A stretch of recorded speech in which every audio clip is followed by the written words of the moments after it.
You're listening to the Hayek Program Podcast.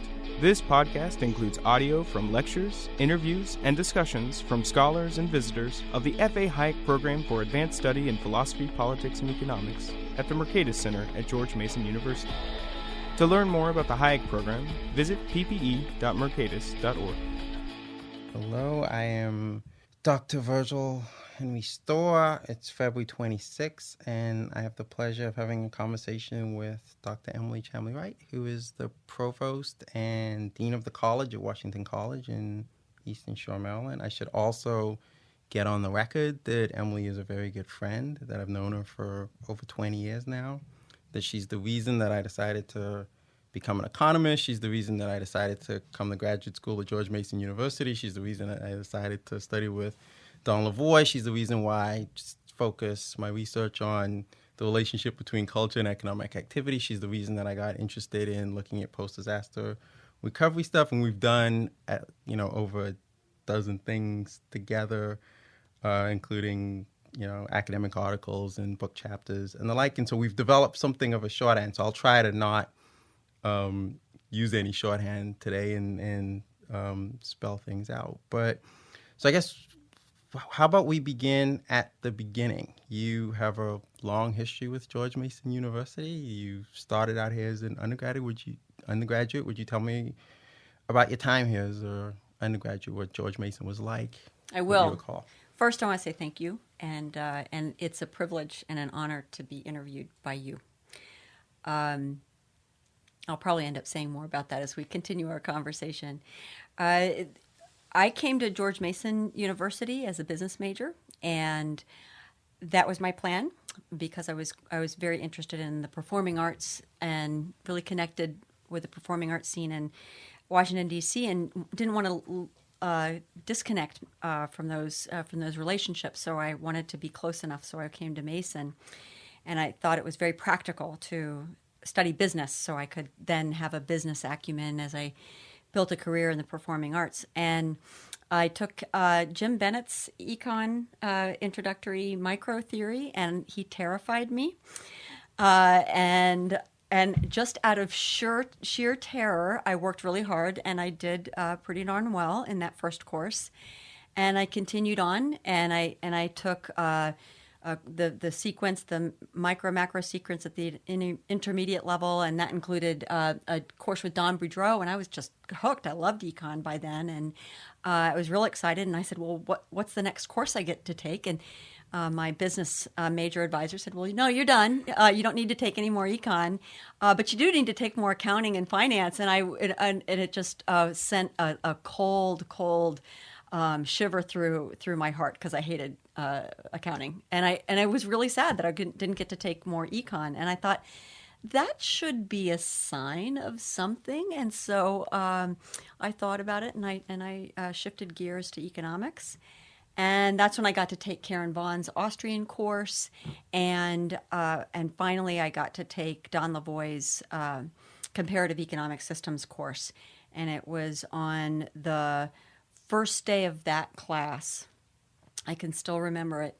On the first day of that class, he talked about already he knew that there was a kind of free market bent to the students in the program, and he said, but if you're coming into this class only with the idea that you want to find better arguments for criticizing Marx, you're really missing half the story. That much more important is that you come away from this class with a deep appreciation for why so many people find Marx and Marxism so attractive. That you can't understand the history of the 20th century without understanding how deep to the core Marxist ideology hits people. And if you don't understand that, you really don't understand the 20th century.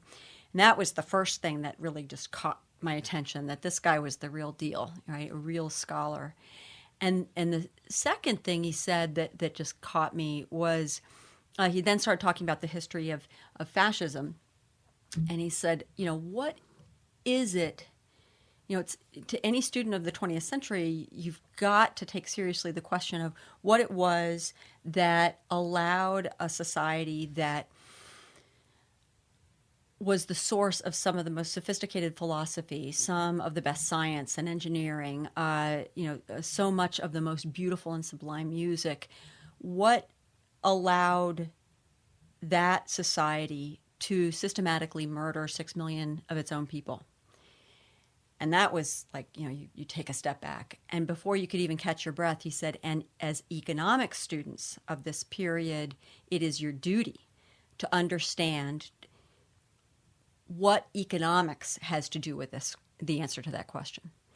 What is it about the economic system that was in place that contributed to the systematic murder of 6 million people? And literally that moment I was hooked. And I remember that night, I stayed up all night. I didn't sleep at all. And I remember the one question that kept going through my head. I said, what do you... I want to do that. I want to have a command and understanding of economic systems like he does, like Lavoie does.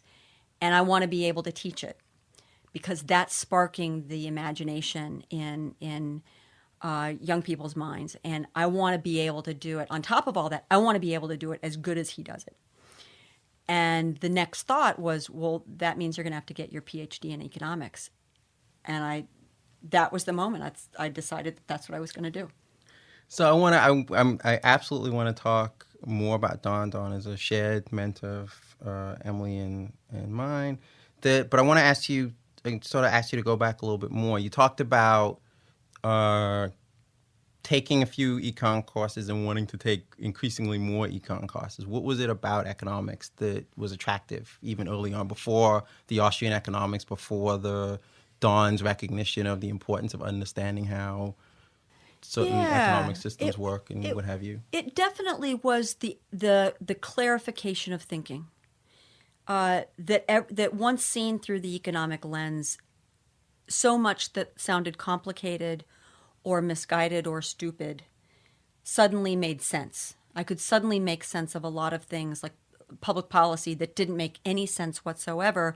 Once you understood it from the standpoint of the incentives on the ground, it did make sense. That was just marvelously clarifying. And so it was the elegance of explanation that attracted me the most, at first especially. And then you mentioned, though, that then it was sort of after those first set of courses, then it was Austrian and it was comparative economic systems. And so was that a different kind of economics than you were learning in the first set of courses? Was there something special or not special about that? I asked that because you've gone on to become an Austrian economist, president of the Society for the Development of Austrian Economics, and what have you. And so what was it? Yeah, that's a great question because it's still with me. I still love the elegance of a good, clean, clear economic explanation. Cuts through, all of the messiness, and I still hold that very close. But what it allows you to do, I think that there's a kind of maturation process that happens when you embrace the economic way of thinking. I think that allows you the confidence, the intellectual confidence, to then venture out into messier and messier environments. The human world, the social world, is very messy, and it doesn't always conform to what the standard economic theory would predict. And rather than running away or in a knee-jerk fashion defending the economic perspective, I really wanted to venture into those territories. I was really interested in philosophical questions that problematized the economic way of thinking. So Don Lavoie's work, for example, was really pushing us to take on the interpretive turn, the hermeneutical turn that many other social sciences had, like anthropology, where it was the messiness of human culture that was the source of excitement, intellectual excitement, and it was for me too. And the way in which Don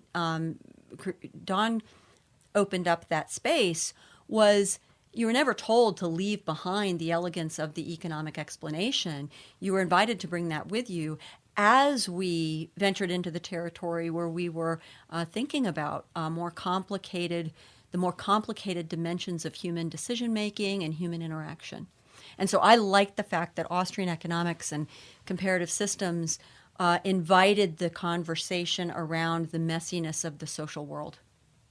So you mentioned, Don Lavoie's come up now a couple of times, and it's still early on. It's having this impact on you when you're undergraduate, that you decide as a result of his class that you want to become an economist, you want to become an economist like him. So just, I guess the question is, what was it about him as a teacher? You mentioned some things, but I wondered if I could get you to talk more about that, and more specifically, what was he like as a teacher? Mm-hmm. Well, I only had the one undergraduate class with him. I did sit in on his graduate version of his comparative systems course as an undergraduate. But what it mostly was the invitation to be a part of readings groups, for example. He treated me like a graduate student as an undergraduate.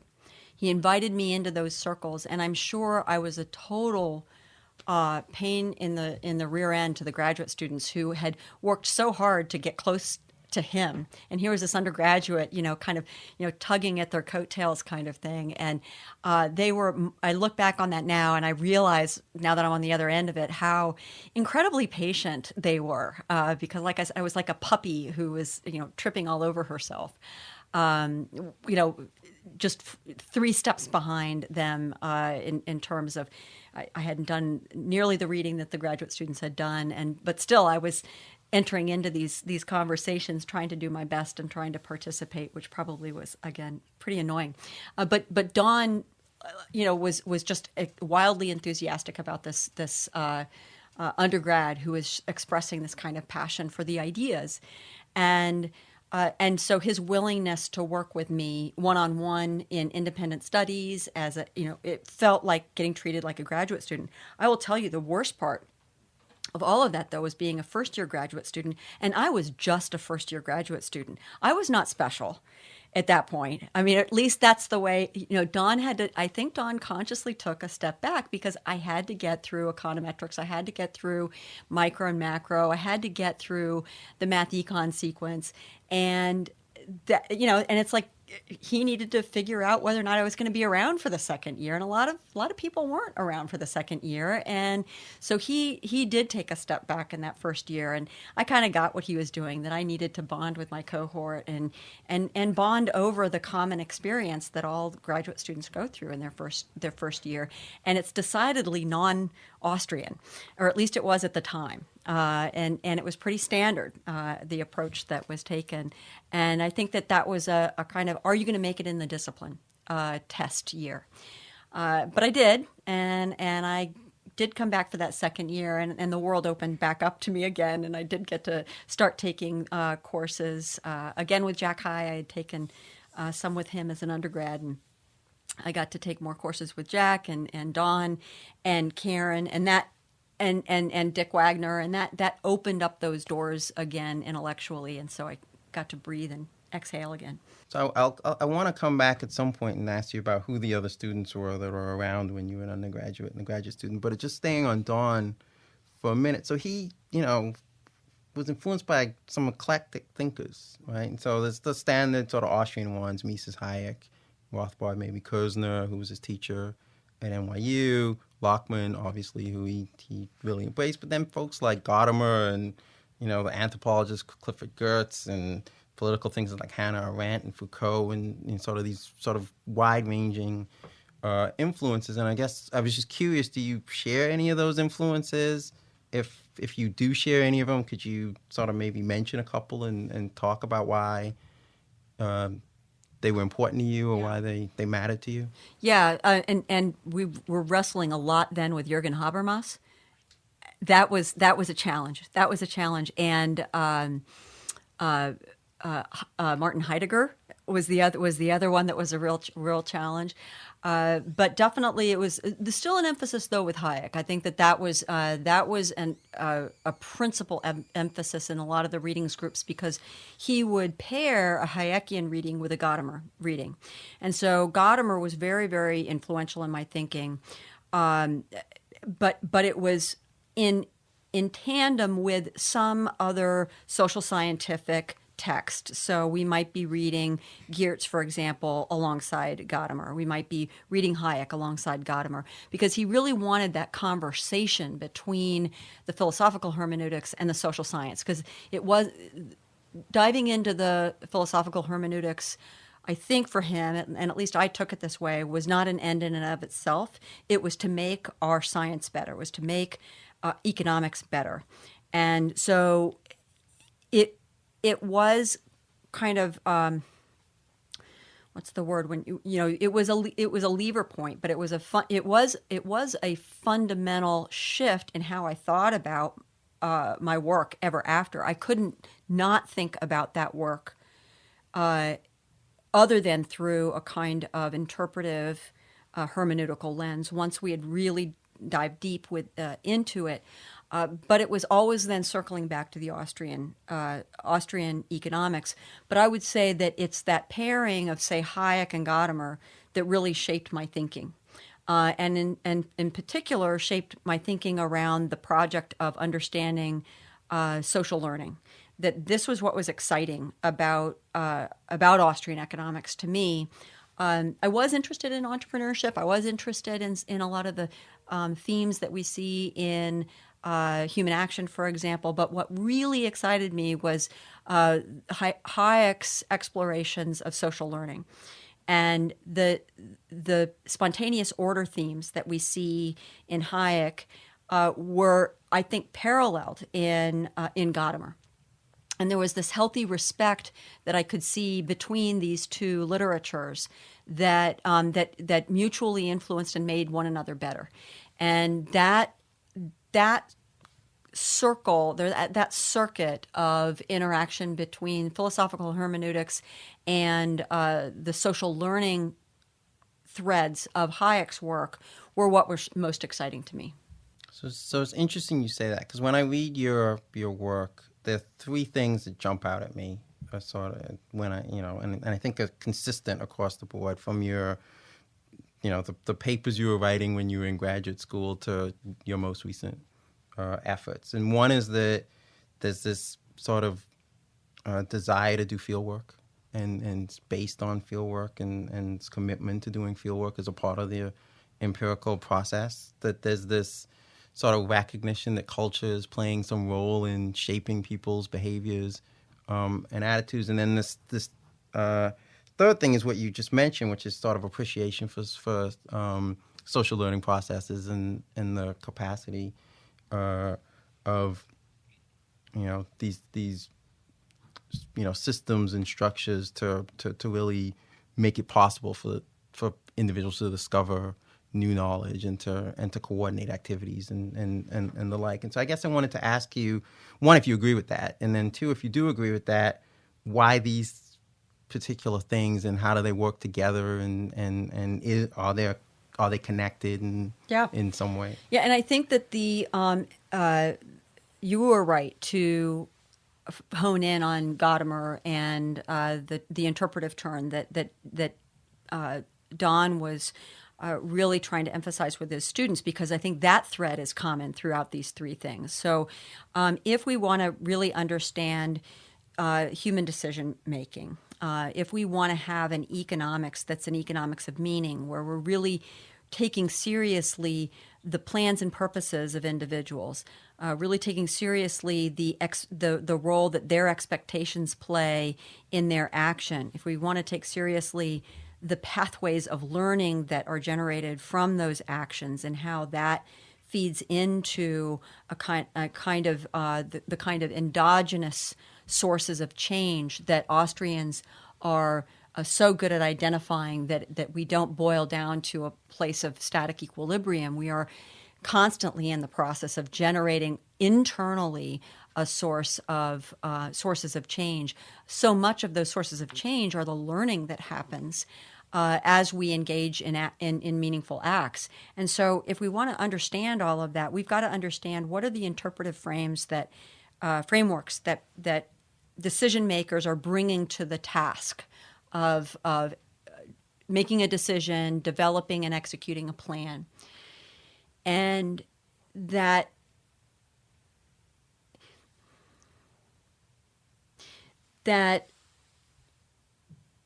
interpretive component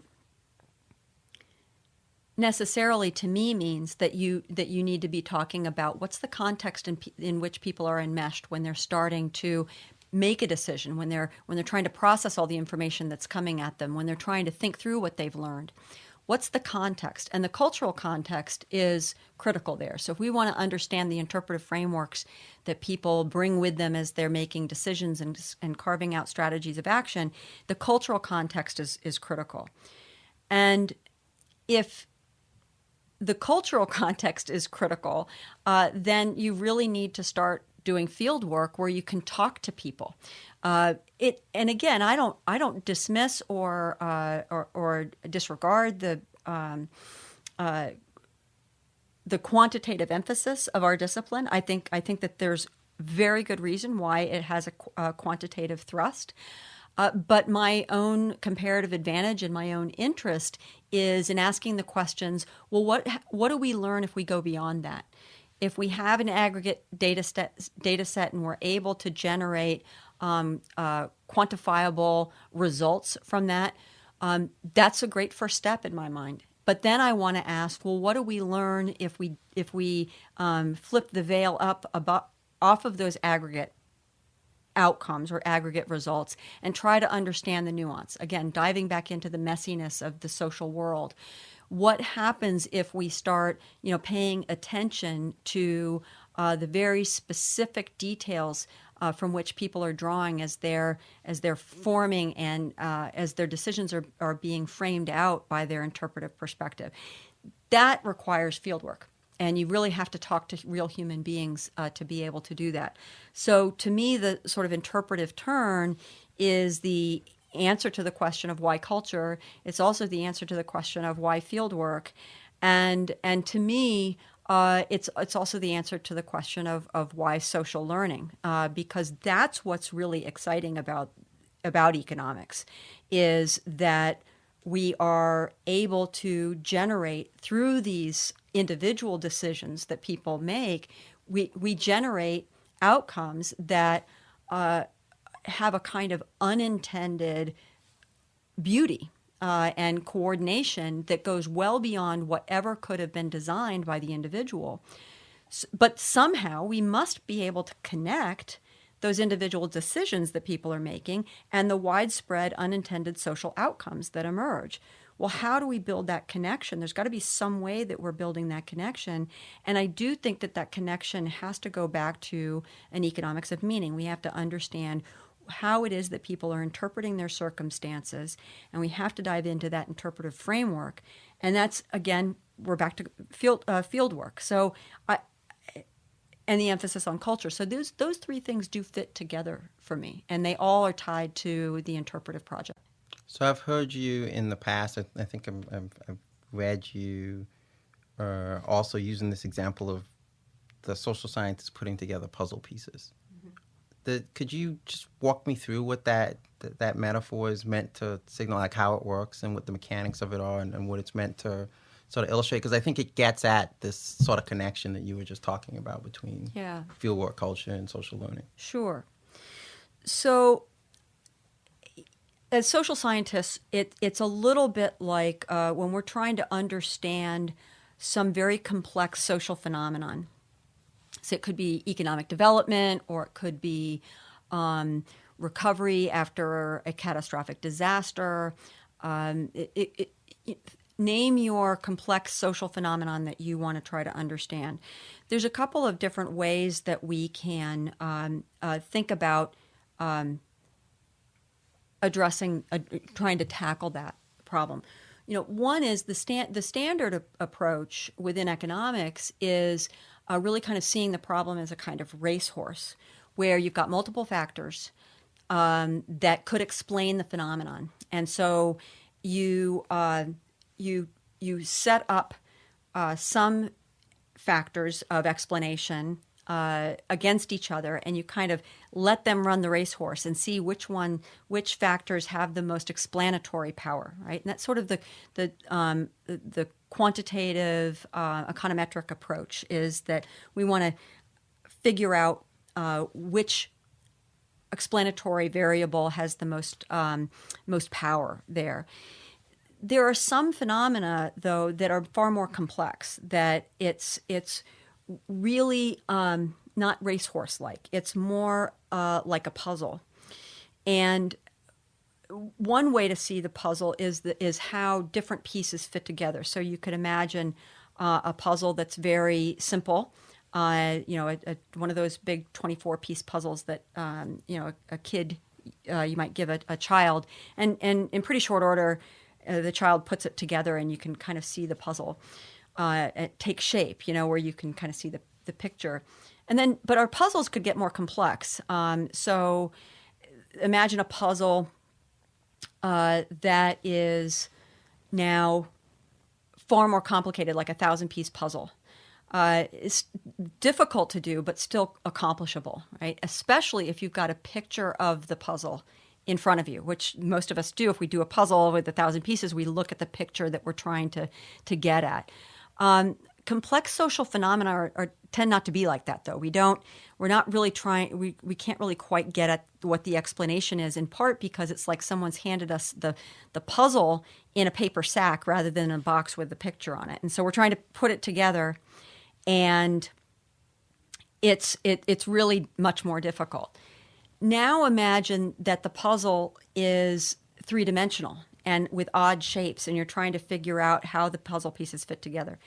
Now it gets more and more complicated, and we still and if the puzzle is so large, that we can't see the whole thing, it becomes far more unwieldy. We can bring in cranes to move the large pieces around together, but we can't see the whole thing from one vantage point. It looks different. The puzzle looks different if we're looking at it from the southwest rather than from the northeast, or if we go up into an airplane, it looks different. So when we're trying to really wrestle with complex social phenomena, that I think Austrian economics really try to wrestle with, like processes of complex social learning. It's too complicated to start thinking about that phenomena in the context of a racehorse. One puzzle piece can't be pitted against another puzzle piece as being the winner, as being the thing that explains it, because one puzzle piece is fundamentally dependent on other puzzle pieces. Moving into an environment where those puzzle pieces are interpretive beings. So in other words, now we're switching the metaphor here. It's not a puzzle, it's a complex political economy where human beings are making decisions that are changing the shape of the puzzle all the time.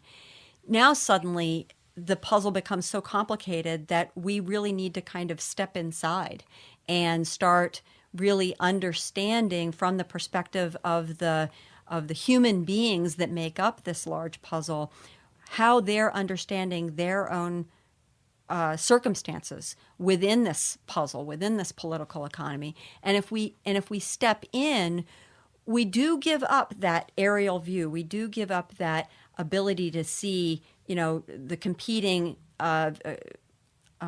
explanatory variables and racing against each other.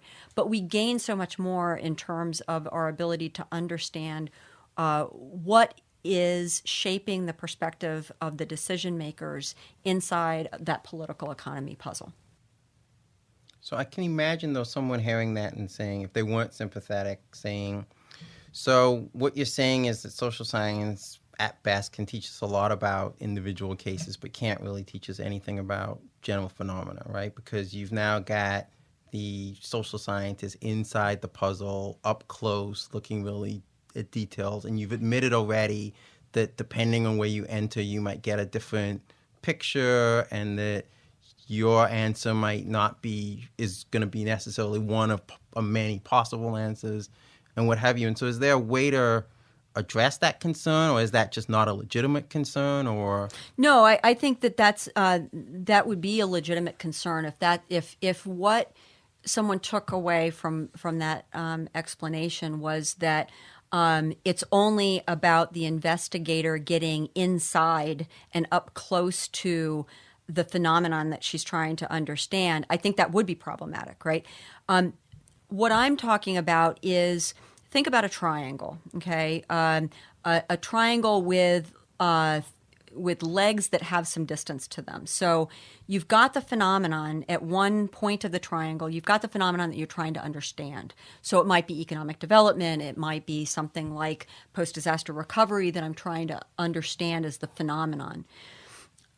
At the other edge of another point of the triangle is theory, right?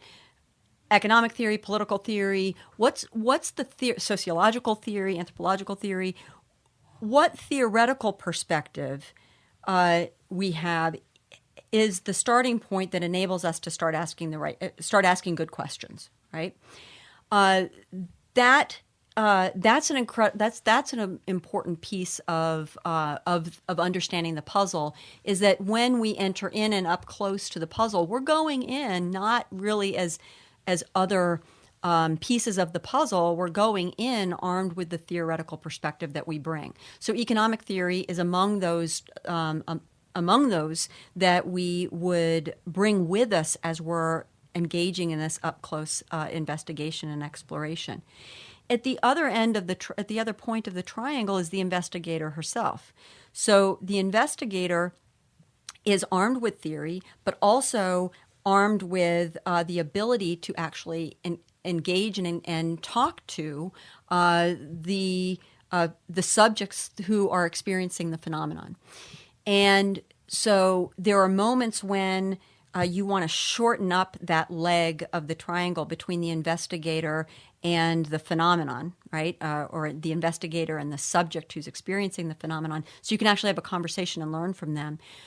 But you also, that distance, you stretch back out, you stretch out the leg of that triangle so that you can then get, kind of reconsult your theory and say, okay, this is what I heard in the field. And that contradicts or that supports this theoretical perspective. And I think that's where the excitement comes in this kind of work, is when sometimes you find that your theoretical perspective is completely affirmed. And that's kind of cool sometimes. But other times you find a real puzzle where you don't understand why you're seeing or hearing something that is at odds with what theory would have predicted. So I do think that that the up-close investigation can inform the theoretical perspective, just as theory is informing our understanding of the phenomenon. Let's actually turn attention now to one of the first puzzles that you tried to solve, right? The puzzle of understanding female entrepreneurship in Ghana. That was your dissertation, and then your first book, The Cultural Foundations of Economic Development. What was the puzzle there that you were trying to understand? What were the questions that you went into the field there with? Yeah, it was really a stumbling into. I didn't go initially thinking that would be the project. I had done some work on, dabbled in some culture stuff, mainly because Don's readings groups had really introduced us to a lot of anthropology. I was very interested in culture, but I never even thought of it being the basis of my dissertation, because I was going to do work on political economy structures in post-colonial Ghana, and that was going to be the focus of my work. But it never occurred to me not to go. If I was going to write about a place, I wanted to go, and I was there for not even a couple of days before it hit me that the excitement and the energy and verve of the marketplace and these women that were in control of the informal markets, it just, everything hit me at a visceral level that there was so much to be explored here and so much to be explained, so much that I didn't understand, and so many questions that leapt to my mind that it had to be the thing that I was going to spend the next couple of years investigating. So even within the first couple of days of just visiting the place, I completely transitioned from a straight up political economy dissertation to what eventually became what I would call a cultural economy approach to Austrian economics. And what excited me about it was that there was this process of social coordination.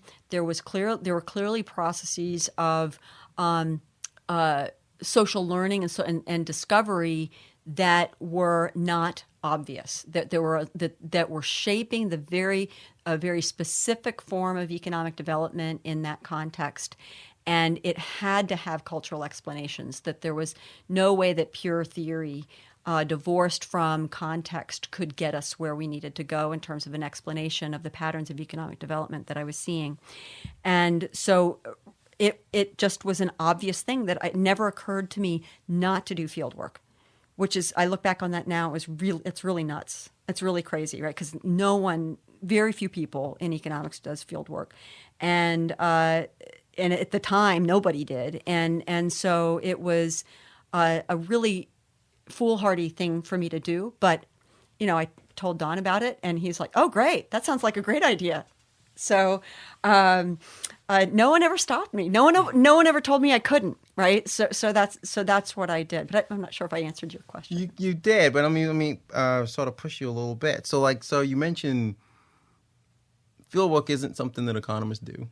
The original dissertation topic you described is much more of a traditional economics dissertation. Even fieldwork, even at the time that you did it, was something that was odd for somebody at George Mason to do, right? So Austrian economists weren't even doing fieldwork at the time. And so maybe I guess I want to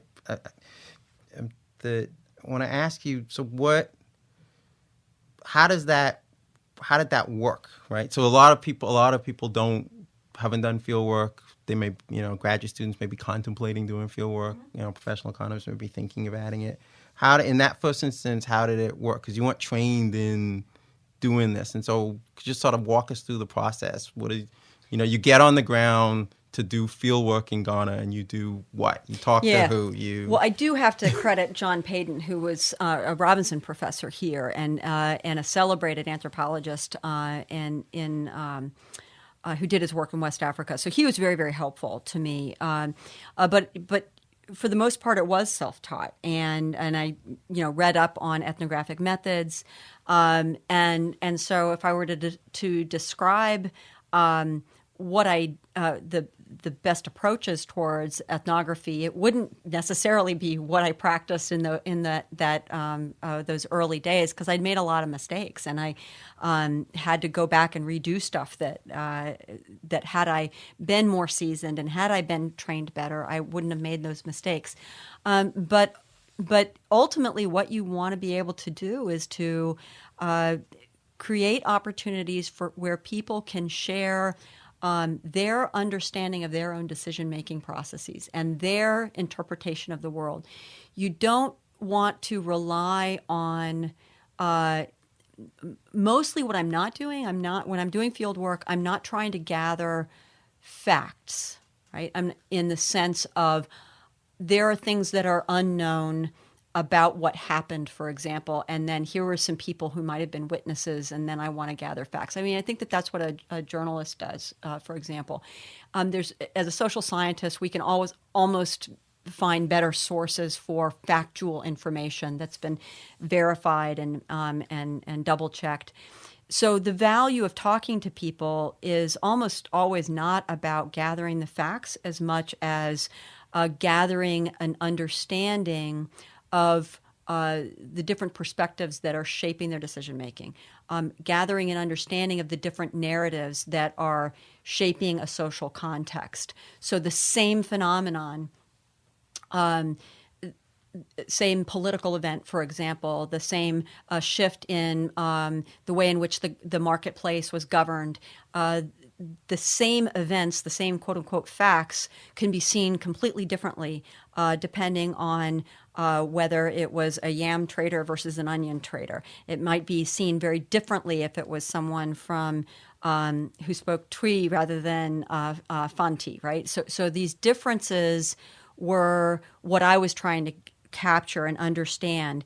And if there were differences that mattered, how did that impact their ability to garner resources, to keep control over resources? What were the commonalities amongst women in the marketplace? And oftentimes it was the commonality was their experience and difficulties of keeping control over resources vis-a-vis the men in their lives. What were the strategies that they cultivated and practiced to help keep the resources in their under their control? And those were the kinds of things that I was after and trying to understand what were the norms that when they did develop those structures for rotating credit savings organizations, for example, what were the norms that governed those institutions? What were the soft practices as well as the hard articulated rules? What were the soft practices that women would deploy when they ran into trouble? Those were the kinds of things that I really wanted to leverage when I was talking to them. So I want to. I've heard you say elsewhere that when you go into the field, you have to be prepared for surprise. And so I wonder what, and maybe this is another way of asking, what did you learn in the course of writing the book about Ghanaian market women or what have you? But what sort of surprises did you have? What were things that your sort of priors about how markets work, about how marketplaces in West Africa work, about the nature of economic activity in general, what have you, this kind of post-colonial context? What sort of priors that you had about those things turned out to just not be true? Right, and I think that this also will reveal a real naivete. I mean, I have to remember that when I was doing this work, I was like 24 years old, right? And so pretty limited experience in the broader world. But my assumptions going in were that this was a context in which you were in a poor country. Let's start from there. And that given that it was a country where a context where women did not have a lot in the way of political rights and social freedoms that I enjoy, that I grew up enjoying. And my assumptions, I think my priors going in, probably not fully articulated, but I think my priors going in was that here would be a context in which women would not have much agency.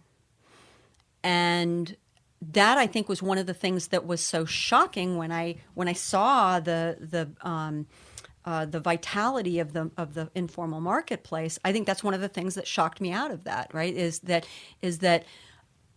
okay? There's a lot of things to criticize in terms of social critique around the status of women in this context, but these are women that are very much in charge of this environment, and this is their space.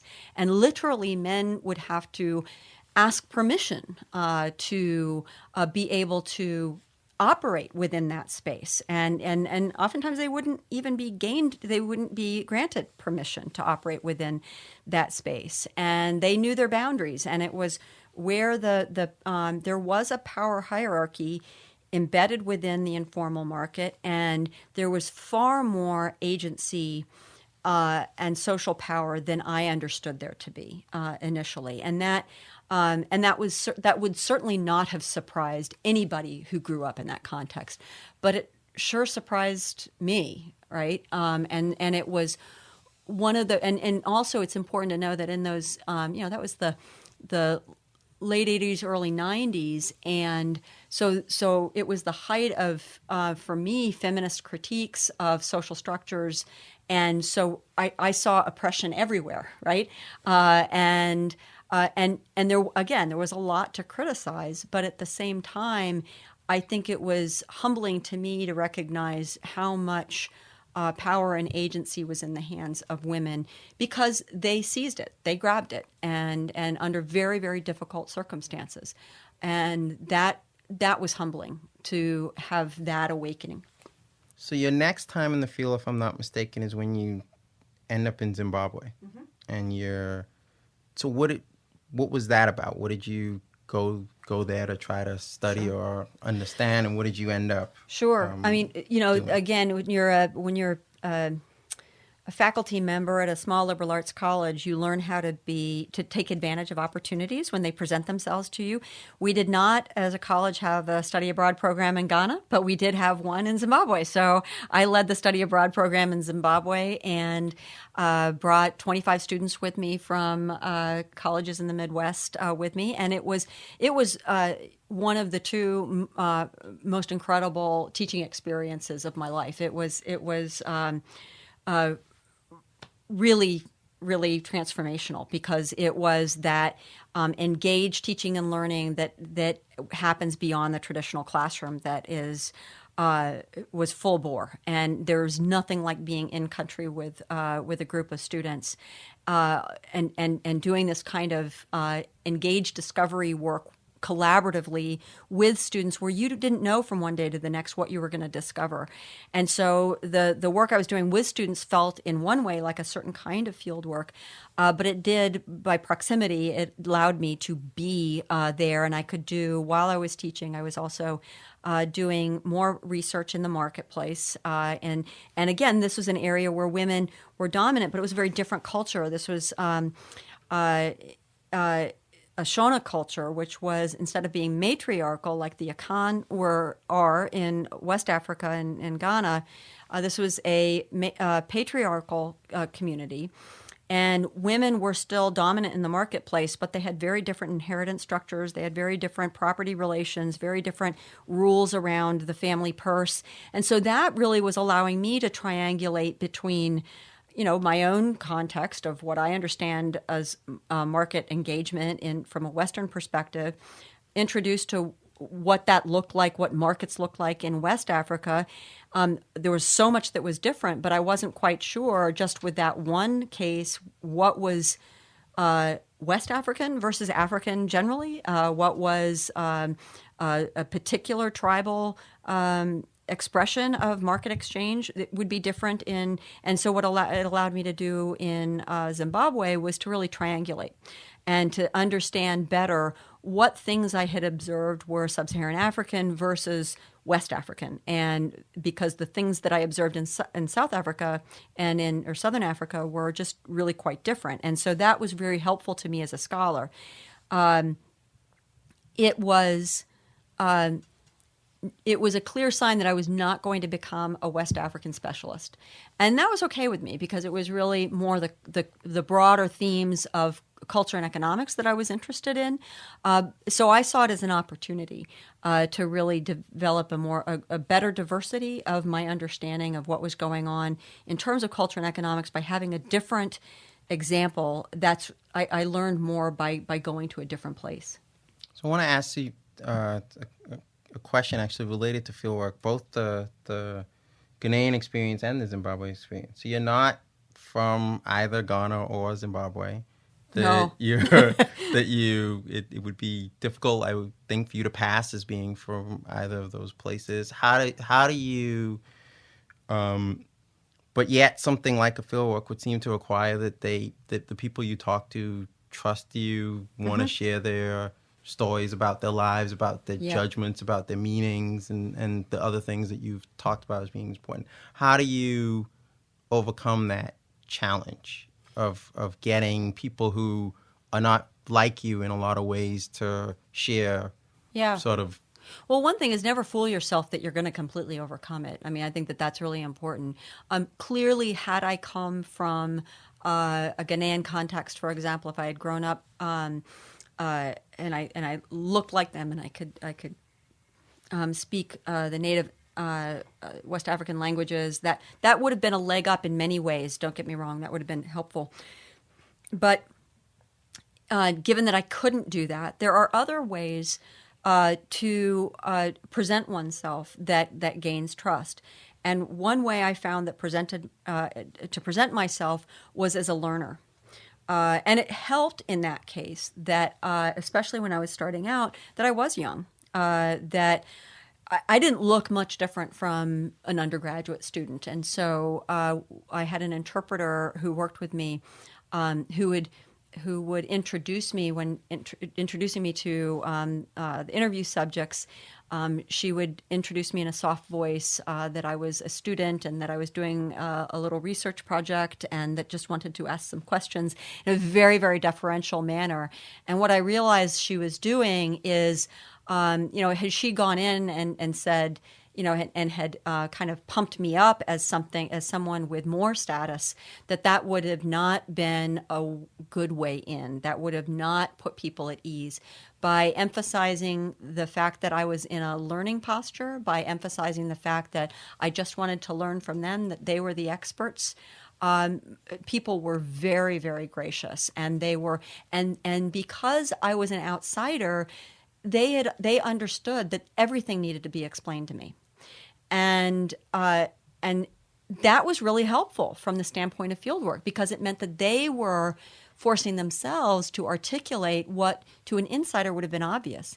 And if they didn't articulate it, then it's not data that I can count, I can gather. So your outsider status can actually be beneficial because you can just kind of present yourself as someone who's painfully naive and you really need their help. And if you can overcome the kind of, ego blow that might do to yourself, if you can have that humility, it really, really helps because you can gain a lot more information that way. And most people want to help a sad puppy lost in the woods. And I just sort of presented myself as a sad puppy lost in the woods, and they were very, very helpful. And I learned from that as I've grown older and look more like what people might understand to be or expect of a quote-unquote expert. I've always tried to keep some of that spirit of naivete and, help me through this. This is something I don't understand. Can you walk me through that?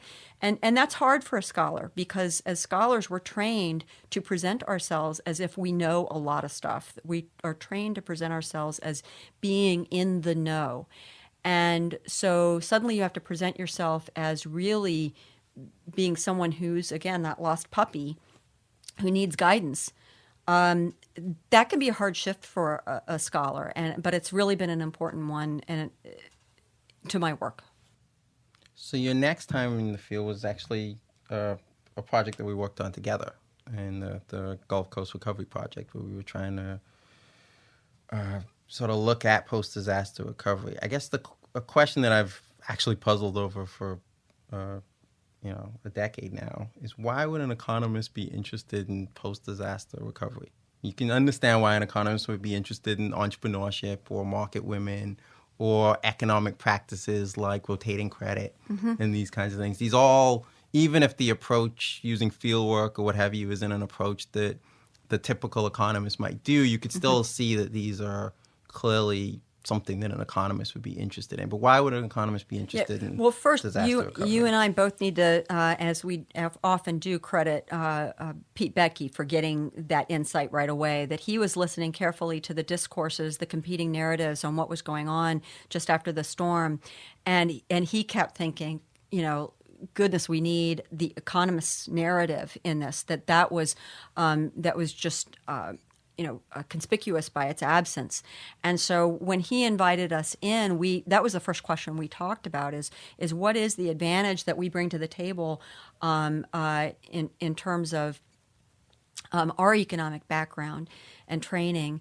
And one of the things that's important to remember and think about as in a post-catastrophic disaster moment is that all of the social systems that make our lives work ordinarily are suspended, at least temporarily. Markets don't work well in these moments. If there's been, complete and utter disaster, it doesn't matter that you've got a credit card. It doesn't help you in that moment. So markets aren't working. Governments aren't working. I mean, even government resources were incapacitated for a good length of time. the kind of social structure of churches and community support networks, they're not working. And so we're in a moment when everything is washed away. There's a kind of vacuum. Even if there are people still there, the social systems are temporarily suspended. And so we are in a moment when we can start to think about, okay, well, how do we regain the complex social coordination that we take for granted most of the time? How does that reboot? How does that get reinstituted? And we learn a lot about the social coordination process generally by really paying careful attention to how it is that communities reboot and regain those practices and habits of widespread social coordination when there's that vacuum in the post-disaster moment. So let me ask you about a couple of those communities that we spent some time in. The Vietnamese American community around the Mary Queen of Vietnam Church. Could you just talk some about that community and maybe spend some time talking about Father Vian and who he was, what role he played in? Sure. The New Orleans East community had, prior to Hurricane Katrina, approximately 4,000 residents within a 1-mile radius of the church, the Mary Queen of Vietnam Catholic Church. And that, and almost everybody in the community was a member of that church. And Father Vian was the head pastor at the time. And after the storm, the community was really scattered across numerous evacuation sites across different cities. In the South and in Texas and in various parts of Texas and in Georgia and Mississippi, and so they were really scattered, and the community was really paying attention to the Bring New Orleans Back Commission statements that were coming out just after the storm, where they were saying, look, in communities that have been really devastated, like in New Orleans East, we don't really want people coming back on their own. We want to take stock. We want to wait. We want to figure out what it's going to take to really rebuild these communities. And then we'd bring everybody back in a carefully planned, orchestrated manner. And maybe some of these communities we won't rebuild at all because we don't we're not sure if it makes sense to provide public services out to these distant areas when there's only a couple of people who've come back. And so maybe there's some communities that have been so devastated that we're not going to allow them to rebuild. And we're going to use eminent domain to kind of basically take over some of these communities. Well, like a lot of community leaders, Father Vian was paying close attention to this. And he was very smart. I mean, he understood that he didn't use this language, but we came upon this language that he understood that as long as the community stayed empty, if there was a kind of civil society vacuum, that the government presence would grow. That in order to kind of keep the government orchestration to keep people out or to control the rebuilding process at bay, he needed to get his own people back. And he needed to get people back as quickly as possible. So right away, he started going from evacuation site to evacuation site, sharing pictures, sharing stories, sharing messages. During this time, cell phones weren't working. People didn't know where other members of the community were. He was knitting together, again, the information that flows within that deep social network within the community. He could rely on the neighborhood grid system that they had established prior to the storm and had been in place for decades, that when someone needed help or assistance, there were sort of like block captains that would check on people and to make sure that there was a kind of sense of care, mutual assistance happening within the neighborhood, and that was a well-organized effort. That effort, the sort of local leaders, the lay leaders within the community, ended up serving as kind of captains of recovery. Like they would be the team leaders in terms of the effort to return. So what we see here is a kind of Tocquevillian theme where the habits of association that were established prior to the storm were redeployed, were deployed in a very conscious way to get people back. And one of the really dramatic moments was in, I think it was the third week of October. So third week of October after the storm in 2005, like parts of downtown New Orleans were just virtual ghost towns. And in that moment, they had gotten the word out that mass would be held on that day, and there were several thousand people who came back for that church service, and a lot of them couldn't stay. They just drove in and then went back out. But they took Father Vianney at his word that you show up and you come and we reconnect as a community together. It was an opportunity to reconnect. It was an opportunity to share information. It was an opportunity to orchestrate and plan their eventual return. But the most important thing is it showed a presence. They took pictures, they took video, they made it very, very public that this community was a community that was capable of mobilizing and returning. This was a very powerful political statement to anyone who had a mind to not letting this community come back. And he used language that was reminiscent of Tiananmen Square, where it was, are they going to bring in the bulldozers and tear down this place? I don't think so. We will line up all these people in front of the church, and if they want to bring their bulldozers in, we're going to bring the cameras in. And so that threat back to say, we will use this kind of imagery to our advantage to keep you out, was a very clear signal that they were not going to allow their civil society to be occupied by anyone other than them. And that was the start of a very successful rebound and recovery. So let me ask you about another sort of leader that proved to be pretty important, Doris Vautier. Do you remember her story? Can you? Yeah, Doris Vautier was the superintendent of the St. Bernard Parish school system. And her story, there's so many threads that are remarkable here.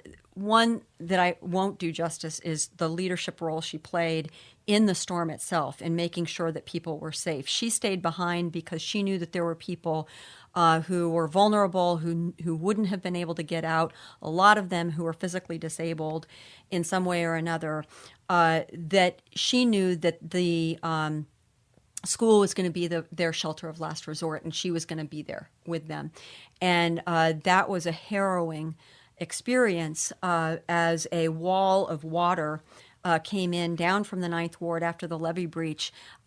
St. Bernard is southeast of that region, and it surrounded by water on three sides. And so they not only had the flood damage that was long term, but there was the surge effect of the wall of water that came their way. In the entire parish or county, there were only 4 buildings that weren't completely flooded. So out of an entire region, only 4 buildings that weren't, and this community was devastated. And her thought immediately was, what we really need to make sure of is that we get our first responders back. So we need our firefighters, our police. We got to get them back. And, a lot of those folks have families, and they are going to need to bring their families. And so we're going to need a place to educate their kids and get their kids back in school. So in a very makeshift way, on a kind of promise and a handshake, they found temporary buildings and got them sent in and put up a school, a makeshift school. And initially they thought that they were going to get, when they said, if you're going to come back, you need to register. And they thought they were going to get maybe 50 kids registering. And instead, it was like 750 that were registered. And it suddenly, was a moment where this was more than just responding to the needs of the first responders. This was going to be a lever. Getting the school back up and running was going to be a lever that would facilitate the return of the community as a whole. And it was a tremendous lesson for all of us on the research team that these critical players, like a school, for example, a church in the case of Father Vienne and the Mary Queen of Vietnam Church, that these critical players in communities can be the thing that tips the balance that allows people to come back, in part because it solves a logistical problem for them, but also in part because it sends a very powerful signal that resources are being mobilized such that normal life is going to eventually be able to be had in this post-disaster environment. And so that experience with Mrs. Vaudier was very important to our learning about what was essential to overcome the collective action problem associated with a post-disaster moment. So we've in those two stories you talked, and some of it may be that I offered leading questions, but you talked about two leaders. Mm-hmm. And so should the takeaway be that the way that you recover from a disaster is that you have a strong leader, or is there some other takeaway that we should come away with? How is it the communities recover from disasters? And I think that those leaders in particular would be the first to say what, and I would agree that the real takeaway is that embedded within communities is tremendous capacity for recovery in a post-disaster environment. And that goes to circling back to the sort of lessons of Austrian economics. One of the, what are we interested in? We're interested in patterns of social learning.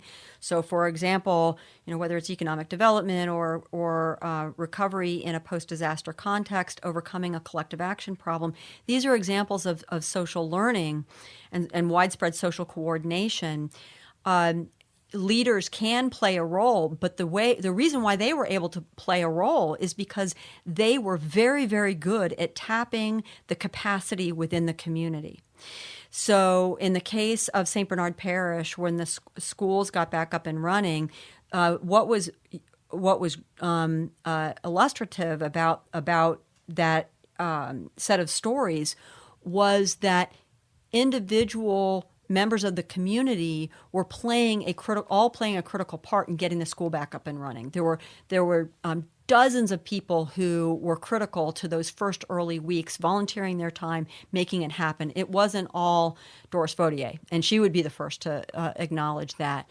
Father Vienne was tapping the capacity, the habits of association within that community. He understood where the kind of cultural levers were that would tip the balance and bring people home. He understood that he could leverage the church's resources of the space so that he could bring people gathering back together to share resources, to share information. But what he was doing is he was tapping the capacity embedded within the community, and so I think that's really the lesson, is that if we want to shape public policy around a successful post-disaster recovery, what we should be gearing our public policy towards is finding ways to tap the capacity that's embedded within in the community. So we might ask the question, well, is there anything good that government can do in these moments? I think yes. The answer is yes. If the government can move the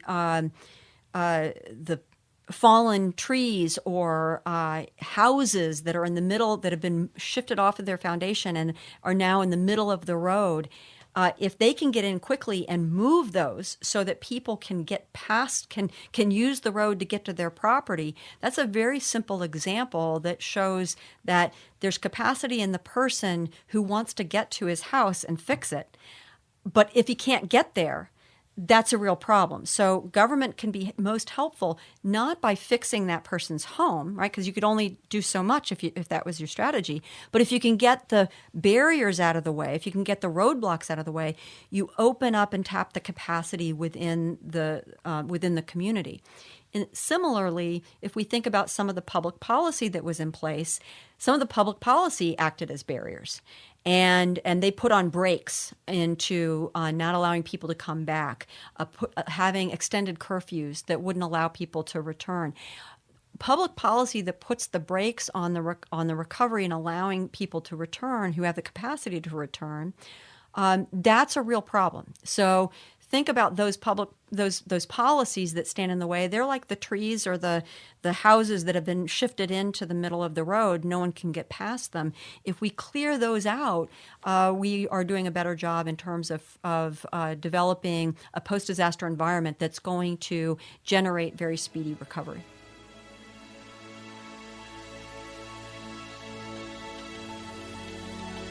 Thank you for listening to the Hayek Program Podcast. To learn more about the research, scholars, and work of the F.A. Hayek Program, visit ppe.mercatus.org.